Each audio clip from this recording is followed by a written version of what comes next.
વાત અમરેલીની, જ્યાં દરિયાઈ સુરક્ષાને ધ્યાને લઈને માછીમારોને સૂચના અપાઈ છે। માછીમારોને દરિયો ન ખેડવાની સૂચના, બોટ માલિકોને તાત્કાલિક અસરથી દરિયામાંથી બોટો પરત બોલાવવા આદેશ અપાયો છે। ફિશરીઝ વિભાગને સૂચના મળતા ફરીવાર ટોકન પ્રક્રિયા બંધ કરાઈ। દરિયામાં જવા માટે જ્યાં સુધી નવી સૂચના ન મળે ત્યાં સુધી દરિયો ન ખેડવા સૂચના અપાઈ છે।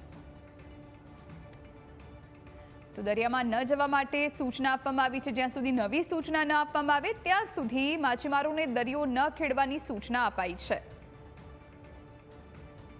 તો જે પ્રમાણે સમાચાર અમરેલીથી પ્રાપ્ત થઈ રહ્યા છે, બોટ માલિકોને તાત્કાલિક અસરથી દરિયામાં જો બોટ હોય તો એ બોટને પાછી બોલાવી લેવાનો હુકમ કરવામાં આવ્યો છે। આ સૂચના આપવામાં આવી છે।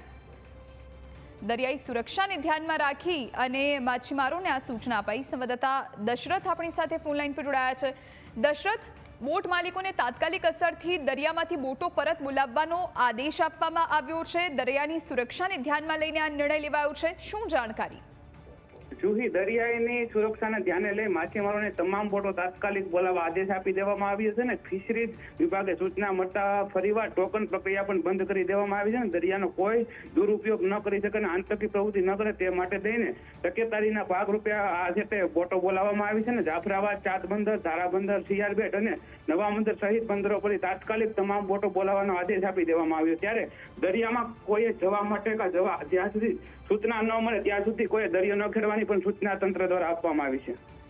જી, આભાર દશરથ, આપ જોડાયા અને જાણકારી આપી તે માટે।